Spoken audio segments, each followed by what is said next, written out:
asifiwe.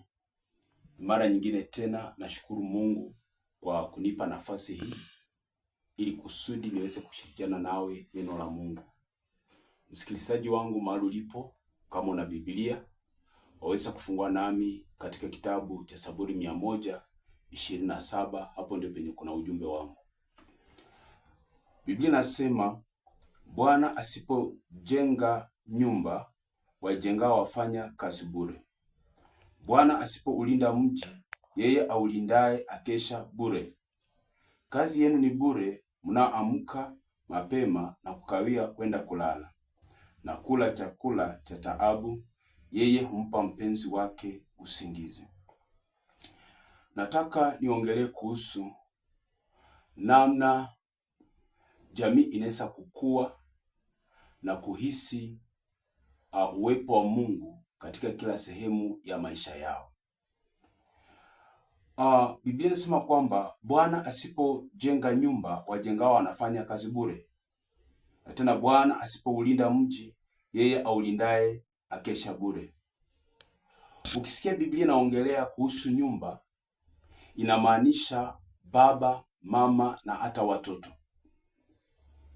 Na nataka niseme kwamba mume kuna vile anatamani ndoa yake iweze kuwa. Kuna vile anatamani mke wake aweze kuwa. Hata pia mke kuna vile anatamani ndoa yake iwe. Na pia vile mume wake anaweza kuwa. Kuna vile unaweza kutamani watoto wako wawe tabia yenye unapenda waweze kuishi. Na nataka kusema kwamba kwa nguvu zetu, kwa uweza wetu, hatuwezi tukabadilisha jamii yetu. Hatuwezi tukafanya ndoa yetu kama vile tunavyotaka, ama mume wako ama mke wako akakuwa vile unavyotaka. Kuna watu ambao ni wanaume, alijua labda pengine akipigana na mke wake kiboko amfukuze ndio anaweza kubadilika. Lakini kuna wale wamepigana, wamefukuza, wametukana, lakini hakuna mabadiliko.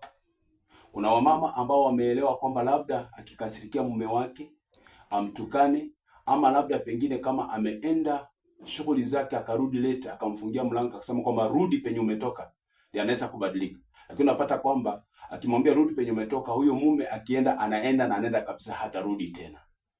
Manake kwamba sisi hatuwezi tukabadilisha nyumba zetu. Ni Mungu ndiye anaweza kubadilisha. Ni Mungu ndiye anaweza kufanya mume wako akawa vile unavyotaka. Ni Mungu ndiye anaweza kufanya mke wako awe vile unavyotaka, ama watoto wako akawa vile unavyotaka. Niliona kuna jamii mwingine mama akapiga mtoto mpaka akachoma mikono yake. Wengine mpaka anakata sikio ili mtoto akiwa na alama akumbuke kwamba hii alama niko nayo sababu ya makosa, lakini mtoto habadiliki. Mungu kuhusika katika jamii yetu aibadilishe. Number 1 ni wewe mume, ruhusu Yesu katika maisha yako. Ukiruhusu Yesu katika maisha yako utafanyika mwana wa Mungu. Wewe mama, ruhusu Yesu katika maisha yako. Ukiruhusu Yesu utafanyika binti wa Mungu. Na ukiwa mwana ama binti wa Mungu, mbingu iko pale